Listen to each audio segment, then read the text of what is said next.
This video is intended for a mature audience only. If you're a kid, please go away. Hello everybody, Loaded for Life here, bringing us a brand new video. I know it's been a while since I've done a real video. You guys have probably seen the video where I'm just kind of chatting about everything going on and everything. But if you didn't see that, I have been at practicum for the past week, and it has been crazy. So I've missed out on a lot of stuff, been way too tired to actually sit down and record, and finally, I have the energy to do so. So, first and foremost, let me just say this right out of the bat. I will not be covering the Nemesis archetype in this. I will be covering them in a separate video. I hope you guys look forward to that. So, let's talk about all the crazy stuff in Eternity Code. Eternity Code has been shaping up to be a really good set overall, and with the last few cards revealed, quite honestly, I feel like that this set is going to make up for the lackluster sets that we've had in the past few sets. You know, because a lot of the sets that we've had, they haven't really done anything to shake up the game. And unfortunately, considering one of the cards in Eternity Code, unless Orcust get hit really hard, it's still not going to shape up a lot of things. But however, there's a lot of archetypes in Eternity Code getting like 1 to 2 cards randomly, and it is so good because so many decks are now getting some great support. So first and foremost, let's talk about the stuff that was revealed earlier today, thanks to, I believe the set actually launched today, considering that people actually have the cards in their hands. So first and foremost, we got Madolche Salon. So this is a horrible picture here, but it probably has my favorite artwork of this. I love the fact that we're getting new Madolche cards. This isn't the only Madolche card in Eternity Code. I don't know if we're going to cover the other one or not, because I can't remember if I pulled it up or not, but the other one's a okay trap. It basically is a rank up card. But this card here, Madolche Salon, this continuous spell has potential to make like Madolche a good tier deck, especially since this will be out after Master Rule 4 is over and we got Master Rule Revision. So therefore, we will have free reign on doing whatever we want with the deck in terms of summoning whatever we want, wherever we want. And that's going to make the deck so much better on top of this. Which, by the way, I love this art so much. Just so much. It's adorable. I love it. And it's really making me wish I had Madolche's put together because, God, I love this deck, but Madolche still does not have a reprint, and she is still way too overpriced. And I'm sure with this new support being announced, she's going to be even more overpriced thanks to all the wonderful buyouts you people do. So, what does this card do anyway? So, it's a continuous spell, obviously. You can only use the second effect once per turn. While this card is in your spell and trap card zone, you can normal summon one Madolche monster during your main phase, in addition to your normal summon or set. You can only gain this effect once per turn. And this right here is flat out amazing for the deck. Madolches have been craving an extra normal summon forever, especially since ever since Brilliant Fusion got hit to 1.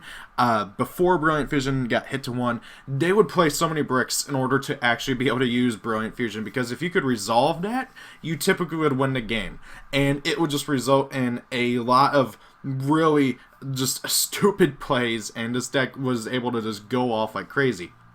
So, the fact that they gave us an archetypal Madolche, just extra normal summon that is searchable and has a bonus effect, neither of which locked them into Madolche's only, is flat out amazing. Speaking of that secondary effect, if a Madolche card or cards is returned from the field or graveyard to your hand or main deck by a card effect, you can set one Madolche spell or trap card directly from your deck, except a copy of Salon. This effectively gets you any of your stuff, like any of your spells and traps. You can get Ticket, you can get the field spell, you can get Palooza, you can get Knights. If you want to play T-Break, you can get T-Break. That's not my thing, but hey, it could be if you really wanted to use it. If you want to be like, if you really want to like do some big bang praise, you will set Madolche Waltz. Please don't actually do that. Waltz is one of the worst cards I have ever seen in an archetype. Oh God. So this card is flat out amazing just for what it does, being able to get you an extra normal summon and a free search. This card is just stupid for the deck, and I think it's an auto 3 of, in all honesty. Maybe a 2 of if you just want to have that extra room, especially considering the deck can recycle its cards so easily. So this card is just amazing. Play it. Next up, we got Witchcrafter Patronus. Again, not the only card for this archetype in the set. We will talk about the other one here shortly. Again, I love the artwork.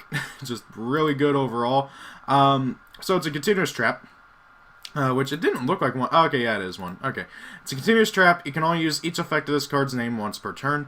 You can target one of your spellcaster monsters that is banished or in your graveyard, shuffle it into the deck, and if you do, add one Witchcrafter spell from your deck to your hand.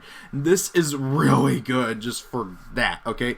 Not only does it straight up recycle your Witchcrafters, which is something the deck has needed for a while anyway, but it also searches out the spells, which again is something the deck has needed. The deck does not have a way to search out its spell cards at the moment, so being able to search out your spell cards is really, really good. I kind of wish you could search out traps too, because the other trap card, Witchcrafter Masterpiece, I believe is what it's called, is a really good trap card and is really, really integral to the deck, especially if you have the money for extravagance, but I digress. So being able to search out your stuff while also recouping your banished spellcasters, really, really good right there. And then if it's in your graveyard, except to turn it was sent there, you can banish it, then target any number of your banished Witchcrafter spells with different names, add them to your hand. Now, the Witchcrafter spells do not get banished too often. Really, the only time you do that is with Witchcrafter Masterpiece, which has an effect in graveyard, where you can banish it and any number of spell cards to be able to summon a spellcaster from your deck, if I remember correctly. It's been a while since I read it, but I know it banishes your stuff. And it also banishes a spell for its activation on field effects. So this card combos really well with the other trap card, and is just overall an amazing card for the deck. I don't know how many you're going to play in the deck. That is something that I am definitely going to need to test around with, especially since the other new card is really good. And I honestly haven't really tested out the new main deck monster from the next set, Ignition Assault, at all. So I got to mess around at the deck to see how many you would play. But I'm guessing at least 2 of, because this card is really good. Moving on, we got Trias Hierarchy. It's a level 9 light fairy with 1900 attack and 2900 defense. Honestly, with those stat line, I almost thought it was a freaking what is it called, generator, but it's not. There is a new generator in here though, and ooh boy, I love it. So you can only use this card's name once per turn, okay? So it's a hard once per turn, pretty much that, okay? And it has one effect that you can do during Ygopro's main phase if it's in your hand or graveyard. As a quick effect, you contribute up to 3 fairy monsters, special summon this card, but banish it if it leaves the field. In addition, apply one of these effects, one or more of these effects based on how many monsters you attributed. 2 or more, destroy 1 card your opponent controls. 3, draw 2 cards. So if you attributed 3 monsters to summon this thing from your hand or graveyard, you get to draw 2 cards and destroy a card your opponent controls. That is really good, especially since this is a quick effect. You know, being able to summon it during your player's turn, and then you get to apply one of those 2 effects, if not both, depending on if you attributed 3. The only issue I have with this card, while yes, you do go even, because you attribute 3 monsters, you get a monster for it, you get to pop a card your opponent controls, and then you get to draw 2 cards. So you effectively +1, I believe, if you add that all up total, because you get 1 card out of your opponent's hand, and then you draw 2 and you get a monster on field. So it either pluses 1s or break evens. My only real issue with this card is that I have no idea what deck you would even play this in. The best archetype that I can think of off the top of my head is freaking Dark Lords, but at the same time I don't think you'd really want to play this in Dark Lords, because Dark Lords generally want to have as many of your dudes on the field as possible so you can keep spamming their effects to keep spamming the spell and trap card effects. So really, without an archetype or something like that, I have no idea where you would even consider playing it in. Interesting thing to note is that it kind of looks like a Megalith.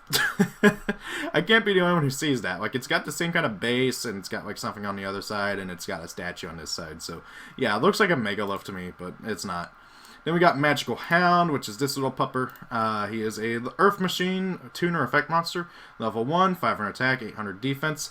If this card is in your hand or graveyard, you can target 1 face-up spell or trap card your opponent controls, return it to the hand, and if you do, spell summon this card. It's a nice card. I don't think it's going to be too played. It is nice that it does not actually banish itself or anything and recurs itself for free. So that is pretty cool.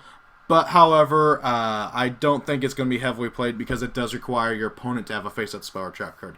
Now, granted, it could also be field spells, so depending on like how the format shapes up and everything, I could see people playing this as a free, like, just generic tuner that summons itself for free, and it just dawned on me his effect is a once per duel clause. God dang it, Konami, you just had to ruin it there. Okay? You just had to ruin it there. You're already relying on your opponent to have something super specific out on the field, and then you also slap a once per duel clause on it. Okay, that immediately like killed this card for me because I'm like, oh, that's kind of cool. You make your opponent kind of think twice about, you know, activating continuous spells or traps and field spells if it's in your graveyard, and you get to surprise them with a doggo if it's in your hand and stuff. They just really ruined it for me, so I don't know. This card, it's interesting. I don't know if anybody's actually going to play it. It just kind of feels like pack filler now. And then we got Goki Ironclaw. Kind of surprised we got new Goki cards, in all honesty. There's like 2 or 3 of them in this set, so very intriguing. They also actually have the Goki Search card effect, you know, where if it's sent from field to graveyard, you can add a Goki from your deck to your hand, except a copy of itself. This is something I was not expecting one bit, you know, after the whole, oh, Goki's basically tier 0 kind of thing, Konami kind of stopped that. So I am very surprised with this, and I'm actually quite happy because Goki's, they still need a bit to be an archetype by themselves. The deck is still perfectly fine being played without like all that other crazy stuff. It's just not nearly as good because, well, you know, you can't really extra link as easily, and there's nothing really great about doing it now since you can't Gumbler Loop or anything. But however, playing Goki as the archetype was intended with their big body link monsters and just going for big damage and unga boonga, it's kind of nice seeing more support, in all honesty, especially since this little guy is kind of interesting. So Ironclaw, he's a level 2, 1000 attack, Earth Warrior, whatever. You can only use each of his 2 effects once per turn. From the start of the damage step until the end of the damage calculation, when a Goki monster you control is battling an opponent's monster, you can send this card from your hand to the graveyard. Your battling monster gains 500 attack and becomes unaffected by your opponent's card effects. These changes last until the end of this turn, and then if it's sent from field to grave, you can add a Goki, blah blah blah.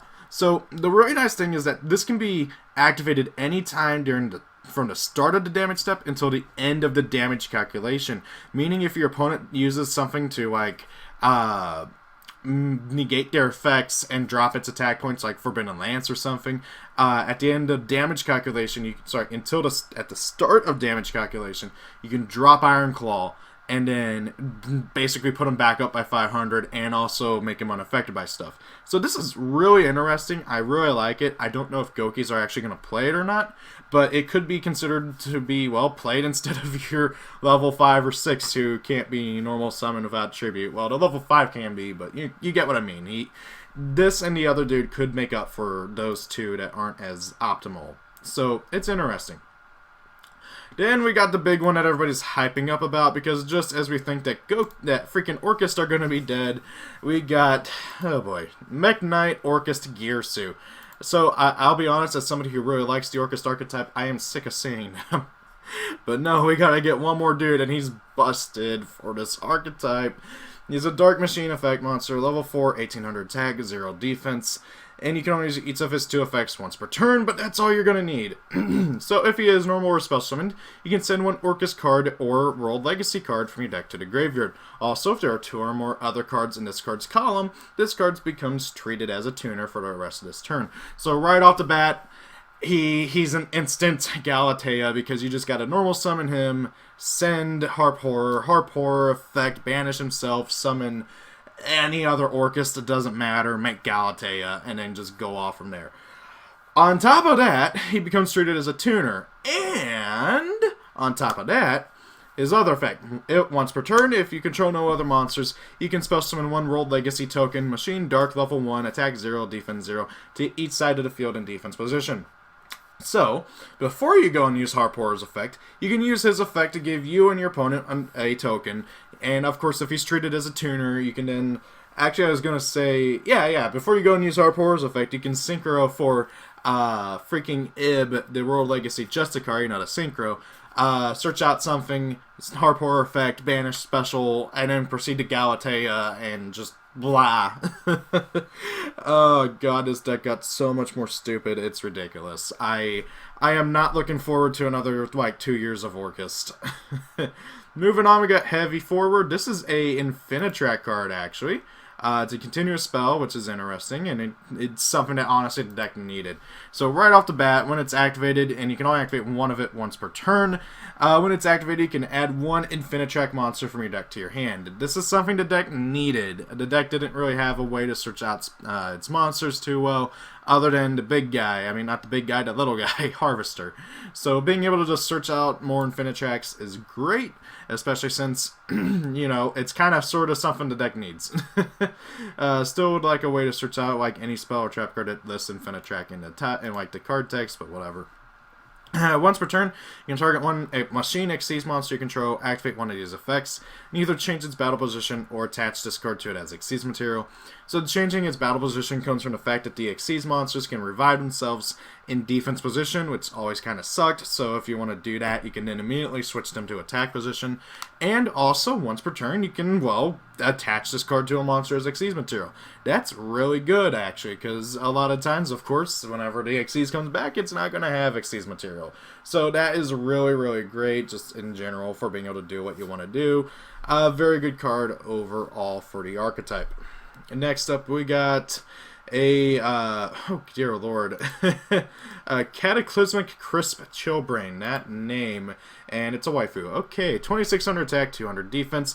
Wow, why can't you be a fire? Because then you'd be a rekindling target, but I digress. So, Water Fairy effect, 2600 attack, 200 defense, level 8, so trade in target 2. You can only use its name once effect per turn, so it's a hard once per turn. If a face-up water monster you control is destroyed by battle or an opponent's card effect, you can spell summon this card from your hand, then you can send one random card from your opponent's hand to the graveyard. This card is interesting. It's a nice little punishment hand trap kind of thing for water decks. I don't know, or nor do I really think it's going to be played in like the big meta water decks, like freaking off the top of my head, Mermail or anything, they're not going to want something that's reactive, they want something that's proactive. But I could see the slower water decks playing this, like Gradle. Like, could you imagine, oh, you killed my Gradle, okay, spell summon this, I take control of your dude, oh, and I'm also going to send a card from your hand to the graveyard. So I could see this being played in certain niche water decks, especially like Shark and stuff, and Gradle, off the top of my head. But however, the bigger water decks that are much faster, much better, like for instance Mermail, probably not going to play this. And then we got a brand new Thunder Dragon, but fret not, it's not that great. So we got Thunder Dragon Sky Rumble, beautiful card art. This is the first time I've seen it, and it's freaking the dude from Dragon Ball. What's his name? I can't remember. Something, Shao something. I can't remember the Dragon Ball dragon thing that's on the cover. That's not Goku. But yeah, he's got 6 Dragon Balls around him, and then 1 in the middle. So totally, God, what's his name? I can't remember, and I'm probably really angering people right now. I have not watched Dragon Ball since I was a kid, okay? So anyway, Thunder Dragon, Sky Rumble, Light, Thunder, Special Summon effect. Keep in mind, Special Summon is like a special typing in Japan. It just means it can't be normal summon or set. Level 9, 3k attack, 2k defense. Cannot be normal summoned or set. Must first be special summoned from your hand by banishing one level 8 or lower thundered monster from your hand or face-up field during your turn. During the turn a thunder monster's effect is activated in the hand. So you got to banish a level 8 or lower Thunder monster from your hand or field during the turn a Thunder monster's effect is activated in hand. It's not a quick effect, so it's probably got to just be during your turn. And it has 2 effects that are just kind of okay. Once per turn during the opponent's your opponent's turn, as a quick effect, you can banish 2 cards from your graveyard, including a Thunder monster, then target 1 Thunder monster you control. It cannot be targeted by an opponent's card effects for the rest of this turn. That's pretty handy because you can use that at the start of your opponent's turn after they draw to target Colossus and make him untargetable, untargetable. So then on top of not being able to be destroyed, you can make him not targetable, so he's just that much harder to kill. And then also if you banish a Thunder Dragon, you're going to get a special summon, a search or whatever. And then once per turn during your end phase, you can send 1 Thunder Dragon card from your deck to the graveyard. That's nice and all. Again, though, I don't think this card is really that great. I think he is pretty good for the deck, and I can see the archetype playing one of them, maybe two, especially if the deck does get hit between now and then. So it is something that can be very interesting seeing going forward for the archetype, but I don't think it's anything that's going to like break the deck even more. So I don't know. I've been wrong in the past, so we'll have to wait and see. Then we got Nocto Vision Dragon. I don't think I've actually read this. It's a level 7, 0 attack, 2800 defense. Dark Dragon effect monster, obviously. Kind of cool looking. I'm guessing this is a revolver card, just knowing him. Looks like his trademark thing too. And my neighbor's dog is barking, so I'm sorry if you guys can hear that. You can only use his first and second effects once per turn. If a Dark Dragon monster or monsters is spell summoned to your field, you can spell summon this card from your hand. If this card is sent to the graveyard as a link material, you can draw one card. Yeah, this is definitely a revolver card. When an opponent's card or effect that targets a face-down card you control is activated, you can banish this card from the graveyard, negate that effect, and if you do, your opponent cannot target that card if card effects for the rest of his turn while it remains face down. So this is pretty nice for being able to protect your traps too, because if it's in your graveyard, your opponent activates like Twin Twister or something, targeting your face-down cards, you can banish this, negate that, and then protect it from further destruction. So that's kind of interesting. Overall, just a really good utility card, and I could totally see this being played in Rockets, especially since it's another easy level 7 to summon, to then be able to synchro summon with the little dude, the Rocket Synchron. Then we got tetanus cider. You can only use this card's first and second effect once per turn each. It's basically a worse version of Lost Winds. Cool artwork though, has Apollos battling some giant dude. So that's kind of cool to get and see Apollos and other artwork. I love it when they incorporate like other cards in cards. You know, like how we saw in Parthernian's shot, we saw some of the Subterra cards and even had nothing to do with it. It's just kind of nice seeing them in other artwork. I kind of wish they would do that more. I wish my neighbor's dog would shut up. So anyways, you can only use its first and second effects once per turn. It's a normal trap card. Target one face-up monster your opponent controls that was spell summoned from the extra deck. Its attack becomes 0, and if it does, it negates its effects. I've been seeing people say that this is a worse version of Lost Wind right then and there.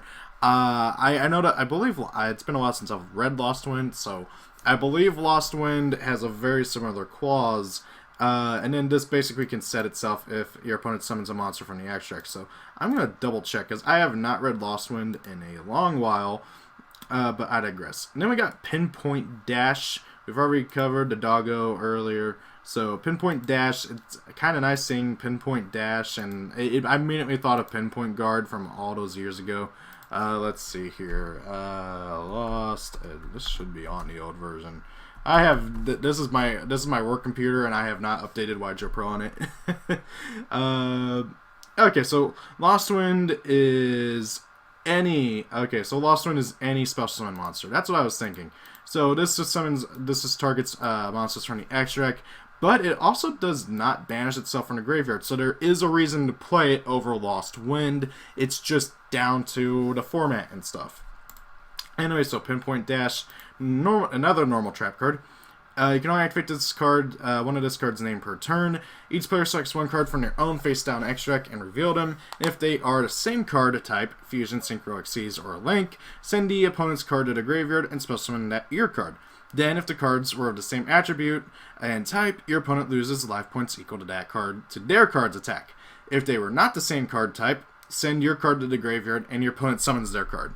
So, this is an interesting gimmick card. I don't think it's going to be... I think it's obviously just pack filler, but it's an interesting card in concept. You know, you activate it, you select one of your Fusion, Synchro, Xyz, or Links, your opponent selects one of their Fusion, Synchro, Xyz, or Links. You compare them, see if they're the same type. So, we both revealed a Link monster. Okay, special summon it. And I summon mine, you send yours to graveyard. And if they also happen to be the same attribute and typing, you take damage equal to your monster's attack. That is really interesting. Honestly, if this had come out like 2 sets ago, it'd be significantly better, because if you look at the game and everything, almost everybody's playing nothing but Links. You know, the only deck that really doesn't play nothing but Links is, freaking Thunder Dragon. You see the occasional Synchro, and you see the occasional like fusion for like super poly and stuff, but it really is basically nothing but links, so you know, you could resolve this more often, but going into Master or Revision, I don't see this resolving as often. Then we got a new Marincis Great Bubble Reef, and by resolving as often, I mean resolving in your favor, because right now your opponent's probably just going to get this stuff. Then we got Bubble Reef. This is a new boss monster for the deck, being a Link 4 with very pretty artwork and 2600 attack. So it needs two or more water monsters, 2600 attack, and Link 4 points left, bottom, and to the right, I should say. You can only use the third effect once per turn. Once per turn, during the standby phase, you can banish one water monster from your graveyard or face up on the field, and then draw one card. Each time a monster or monsters is banished, this card gains 600 attack for each until the end of this turn. You can send one water, and then the third effect, the one that can only be used once per turn, send one water monster from your hand to the graveyard, and then spell summon one of your banished Marincess monsters. This is a pretty good card overall, and I honestly kind of like it a bit more than the other Marincess Link 4. So during the standby phase, you banish a water from your graveyard, draw a card. Then, if a monster is banished from your graveyard, you get to have this thing gain 600 attack. And you can keep doing that, and it gains 600 attack for each card banished too. So, if you're trying to go for an OTK or go for an OTK strategy with this, you can incorporate other banishing effects too, like Soul Release or something like that. Obviously, I'm not saying do that, but it's interesting from a concept strategy, because you can try out other variants of this deck with other like water monsters that like to be banished, like Banish Fish or something like that. And then, you can send a water monster from your hand to the graveyard and summon any of your banished Marincesses. That's pretty good. I like this card a lot. It gets you a draw, a free one too if you banish from your graveyard, and also gets more attack for more damage, and gets you another monster from your graveyard, and well, into your graveyard and out of your banished. So, like for instance, you can banish the Marincess that sends a dude to graveyard, so then you can give this 600 attack points and get the draw. Then during your main phase, you can send one water monster from your hand to graveyard, and then summon that Marincess that I can't remember, it's the like Peacock or whatever. Something like that. Summon that one from the banished, and then get to send a dude from your deck to the graveyard. So it's interesting to see from that standpoint. Then we got Landscaper Goldilocks. God, I can't help but look at this thing and think of the mobile base from God Eater 2, but I digress. It has 0 attack and 3,000 defense, level 10, so rank 10 trains. If it's normal or special summon, destroy it unless it is in the center main monster zone. Gains 3,000 attack while it is in the main monster zone.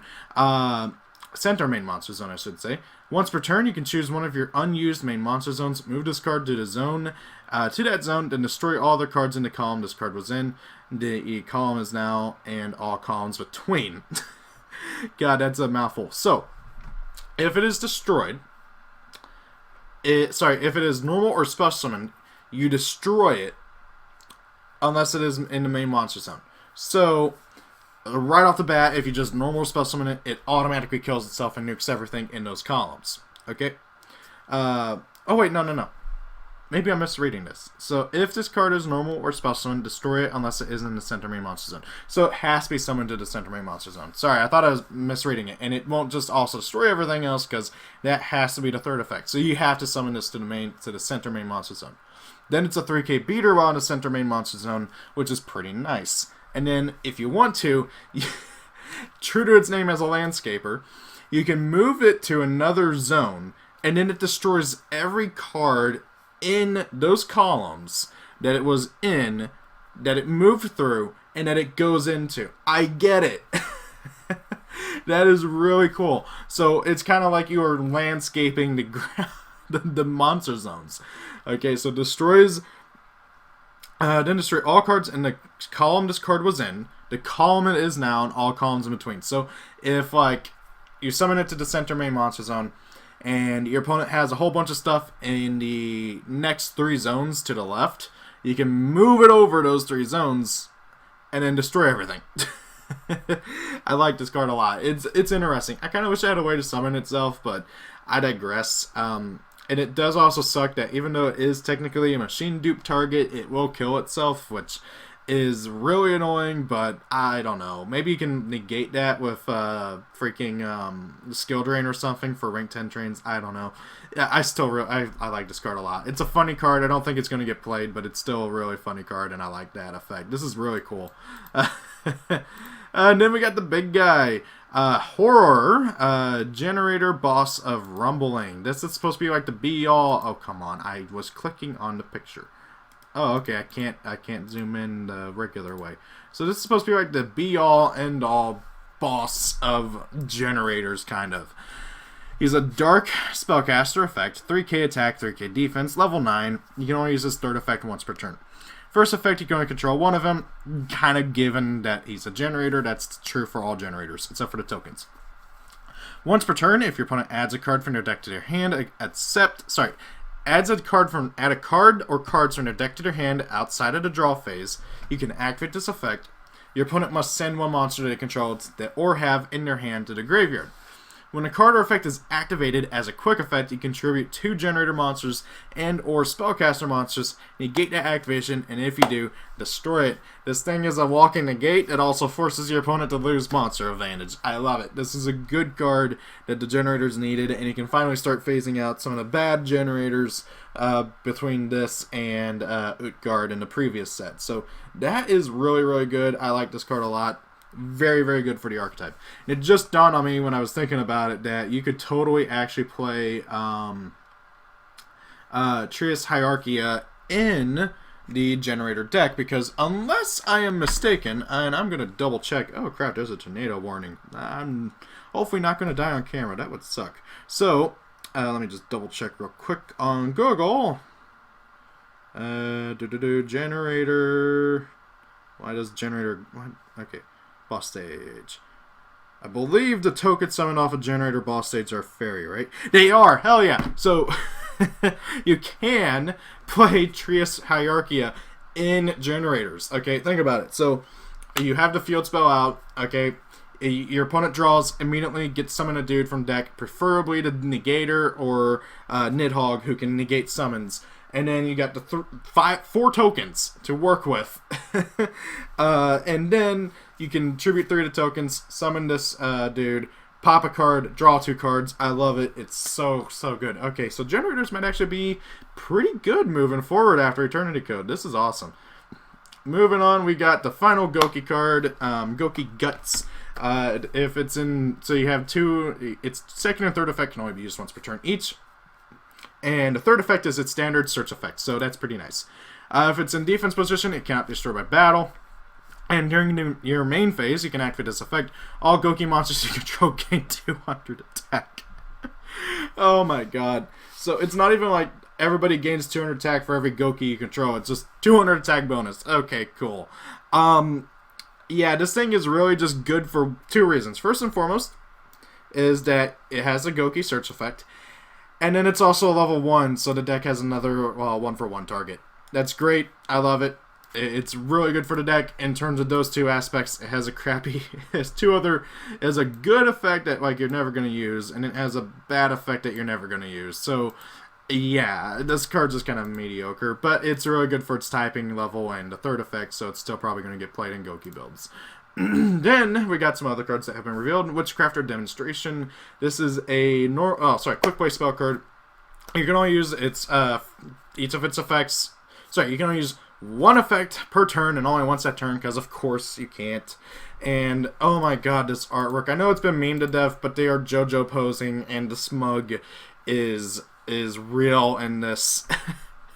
Freaking Egghead here has the most smug face she's ever had in any card art. So, I mean, granted, she's only been in like 3 or 4 card arts, but I digress. I love this card just for that alone, and then on top of that, we got a really great effect with it too. So its first effect is you special summon 1 Witchcrafter monster from your hand, and if you do, for the rest of the turn, your opponent cannot activate cards or effects in response to your Witchcrafter's effect of activations. And then the second effect is during your end phase, you control Witchcrafter, you add it to your hand. Okay, cool. So, okay. Witchcrafters have had 2 major issues with the deck. First major issue. You couldn't play a huge number of the high level monsters, most notably the level 6 and the level 8 which of course is no, I think she's level 7. Yeah, the level 6 and 7. The level 8 is the hand trap. So you couldn't play a lot of Madame Vare or Hane. Okay, that's level 6 and 7. Not in that order. Hane's the level 7. No, Hane is the level 6. Vare is the level 7. Get it right, no tier. So you could not play a lot of those two, and you could not play a lot of Edel either, the level 5, because they were dead draws. You would generally want to summon them off of level 4 and lowers, effects to discard a spell, and then, well, special summon them from the deck. This lets you get them on the field for free. It's so good. I love it. It's just special summon a Witchcrafter from your hand. Just for free. Okay, summon Madame Vare. Summon Edel, who can then summon more dudes from your hand. Or I guess I should say dudettes, because they're all women, but I digress. That right there would have been just perfect. But then they add a cherry on top of this card and make it to where your opponent can't activate anything in response to your Witchcrafter monster effects. Well, your Spellcaster monster effects. So now you can then summon your level 4, your level 3, your level 2, your level 1, and actually go off. Oh my god, I love it. It's so good. You don't have to worry about getting ashed. You don't have to worry about nagging that super hard. It's so good. And then you can use their effects in Graveyard too without getting ashed either. Oh god, this card just... It's so good. You play 3 in this deck. I don't care what anybody else says. You play 3 of this card in Witchcrafter. Oh god. Next up, we got a brand new Dragon Maid card. Something I was legitimately not expecting. I thought they would be done after Straw, but we got a new one. And by god, I love her design. She's really just... I can't express it. I love her design. the dark and the blue, the black and the blue, the everything. I love it. I can't wait to see her dragon form. It's gonna be cool. So I digress. She's got 500 attack, 1800 defense. You can only use 8 of the effects per turn. And this is really interesting with her. So first and foremost, in regards to her tag out effect, it's really interesting in that she can summon any level 7 or higher Dragon Maid monster from your hand or graveyard. The other Dragon Maids can only summon Dragon Maids that are level 7 or 8, depending on what their level is. On top of that, the other Dragon Maids are level 3 or level 2. She's a level 4, and that is really intriguing to me. So... yeah, right there, that is that's very interesting. Can't wait to see what else they're going to do with it. So you can summon the level 9 fusion, you can summon the level 10 fusion, you can summon any of the Dragon Maid dragons, and just be able to continue off from there. Then you got her summon effect, which is whenever she's no more spell summon, you can add a Dragon Maid spell or trap card from your deck to your hand. And this is something the deck has needed so much. One of the biggest issues with Dragon Maids is that they could not get to their spells and traps very easily, unless they already had Dragon Maid Welcome out on the field. Dragon Maid Welcome, I believe that's what it's called. I can't remember exactly. It's a continuous spell where once per turn, if you control 2 or more Dragon Maids, you can add a Dragon Maid card from your graveyard to your hand. Cool. This card lets you get to that, and now you can also then do more indirect searching with Parlor. You can also get to the trap card, which the trap card, I don't even know if you're going to need to play in the deck anymore, because the trap card was the way to search out the spells and traps now, beforehand, because the trap card lets you bounce a Dragon Maid to search out a Dragon Maid card, any Dragon Maid monster, spell, or trap, whatever. Now I've seen a few people like, oh, now you can find her search out the fusion spell. You already could. Parlor lets you send any Dragon Maid card from your deck to the graveyard, which of course includes the fusion spell, and the fusion spell has a recursion effect. So that was not the issue. It was getting to the other spells and traps. This lets you get to hospitality, this lets you get to welcome, this lets you get to send off, this lets you get to I forgot what the trap card's name is, but it lets you get to the other stuff and any future spells and traps that the deck gets. This card is just flat out amazing for the archetype, and I can't wait to test it out more, and it's just making my heart hurt even more now that the deck still is stupid expensive. So, yeah. Moving on, we got a brand new Evil Eye card. Again, something I was honestly not expecting. You can only use its first and second effects once per turn each. First effect, you summon a familiar of the Evil Eye token, Dark Fiend level 1, 400 attack, 400 defense, or up to 2 instead if Evil Eye of Selene is in your back row. Also for the rest of this turn, it resolves you cannot summon monsters except for Fiend monsters. pretty simple, standard card overall. It's literally a Hornet Drones for the archetype, except it locks you to only being able to special summon Fiends for the rest of the turn, so you don't have to worry about this card being splashed into everything. Could you imagine people playing like an engine with this and the Evil Eye Searcher on summon? Oh my god, it would be horrid.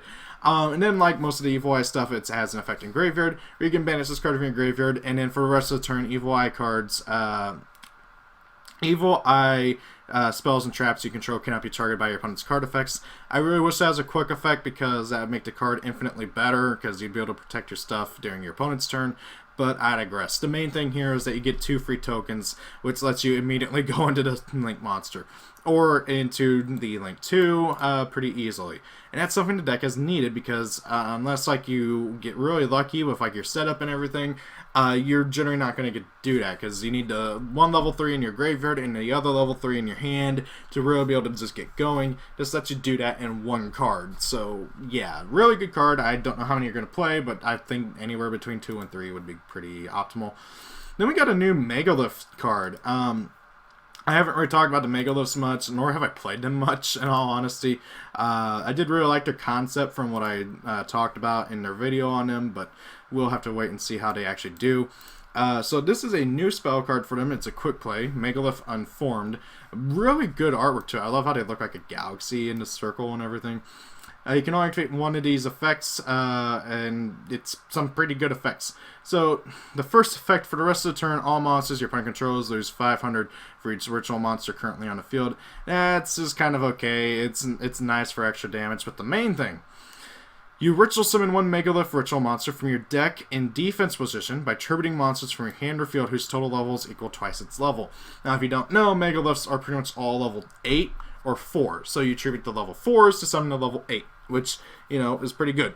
Oh, wait, no, twice its level? So, twice its level. So, you'd have to tribute the level 8 on the field to summon the level 4 from deck. Okay, I'm not liking that as much now. I don't know. I mean, it's still interesting, being able to summon from deck and everything.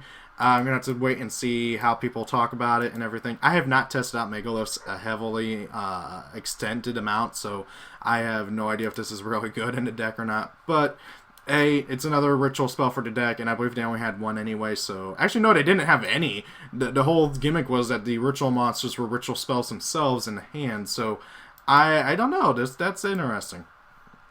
Then we got a new Gizmek. Gizmek, a Narita Grain Storage Fox. Level 7, Earth of Machine, effect monster, 2250 attack, 2250 defense. If a monster is special summoned from the deck, you can special summon this card from the hand. If this card is normal or special summoned, you can target one face-up monster your opponent controls. Special summon one monster from your hand or deck with the same attribute as that target, and whose attack and defense are the same as each other. So, if your opponent... this is really only good for mirror matches. Oh, your opponent summoned a Foxy from the deck. Okay, special summon this card from your hand, target the Foxy, summon your own Foxy from deck. That's basically it. And then each time your opponent normal or special summons a monster, inflict 300 damage to them. That's just a little cherry on top. It's not going to like really accumulate to a huge amount, but depending on what you're doing against, this can actually get pretty nutty. I mean, right off the top of my head, in the Salomon Great Mirror match, that's like the big one that comes to my mind. Oh, your opponent uses Mirage Stalio to summon out. Most of the time, it's usually the level 4, whose name escapes me right now, and then you summon this guy, summon a level 4 from deck, and then you just basically sit there with those two, because it'll probably be going second, and your opponent will now probably just bounce it with Mirage Stalio's effect, so I digress. Then we got some more. Good lord, I am hitting almost an hour on this. Codebreaker 0 Day, level 4 Dark Warrior effect monster, 1800 attack, 0 defense. A Link monster is linked with this card, that's up to Codebreaker, loses 1000 attack. This Codebreaker Link monster is destroyed by battle or card effect while this card is already in the main monster zone, destroy it. And then if this card is destroyed by battle or card effect, you can add a Codebreaker 0 Day from your deck to the hand. It's okay. Codebreakers I've seen only have like 3 cards, and it's not particularly great. So yeah. Next up we got Salmon Great Zebroid X. This is level 4, Fire Cyrus effect monster, 1500 attack, 1000 defense. You can only use its first effect once per turn. If a Salmon Great Link monster you control leaves the field due to an opponent's card effect and this card is in your graveyard, you can spell summon 2 level 4 Salmon Great monsters from your graveyard, including this card, and if you do, immediately after this effect resolves, Xyz summon 1 Salmon Great Xyz monster using these 2 monsters only. A monster Xyz summoned using this card on the field as Xyz material gains this effect, it gains 300 attack times its materials. This card is blah. Okay, it'd be really good if the rank 4 Salmon Great was good, but it's not. The rank 4 Salmon Great is hot garbage. It is literally there just to protect you from getting killed. Now, granted, that's what Zebra X does. Think about it. Okay, so your opponent kills your Link. Okay, Zebra X effect, spell summon himself, spell summon the other level 4. Immediately, Xyz is into the dragon. Okay, because he's a dragon. And then you're not protected from getting killed, hopefully, because, I mean, granted, your opponent can still just spin it back, especially if it's a mirror match, and they just, you know, get rid of it with Mirage Stalio. But, however, it's interesting. I could totally see people playing one of this and one of the rank 4 purely just for those situations, because they will come up. But, however, I only see that happening if Salmon Greats get hit again. Like, if, like, Sunlight Wolf goes to 1 or something like that. Like, you know, something crazy like that where they suddenly have a bunch more extra X space. Then they would probably consider playing this, but I sincerely doubt it. Then we got Marensis Basil Lalima. Level 4 Water Cybers. Effect monster, 600 attack, 2100 defense. You can banish 1 Marensis trap from your graveyard, add 1 Marensis trap of a different name from your deck to your hand. If a monster you control would be destroyed by a by a card effect, you can banish this card from your graveyard instead. If this card is banished, you can target 1 face-up monster you control, it gains 600 attack. Kind of weird how the new Marensis cards focus on banishing a lot, so... But this is pretty interesting. Banish the trap, add another copy, save a Marensis from being destroyed. If it's banished, you can target a dude, gain 600 attack for it permanently, and then if you targeted this Bubble Reef would gain another 600 off her for her own effect, which would put her at 3,800 right there, so that's kind of nice. I don't see it happening too often, but I don't know. I, again, haven't really messed around with Marensis too much. I feel like, yeah, we talked about Virus Breaker in a previous thing. He basically pops spells and traps based on how many Codebreakers are linked to him. And then we got Codebreaker Virus Swordsman, who's a link 2. You can only use his first and second effect once per turn. When this card is spell summoned and it is co-linked, you can spell summon 1 Codebreaker 0 day from your hand, deck, or graveyard to a zone a link monster points to on either side of the field. Here in the end phase, if this card is in its owner's possession, was destroyed by an opponent's card and sent to the graveyard, you can spell summon it but banish it if it leaves the field. Codebreakers are sad. There's only 3 cards: Virus Swordsman, Virus Berserker, and 0 day, and I don't think they're trying to do like the standard, you know, like engine where like, oh, you can just play one of this in your like you splash in your deck and everything, and then go off from there. It's not good. It's not really worth it. You just don't get to really be able to maximize off of it. Oh, you get to pop back row. Cool. How often does that come up?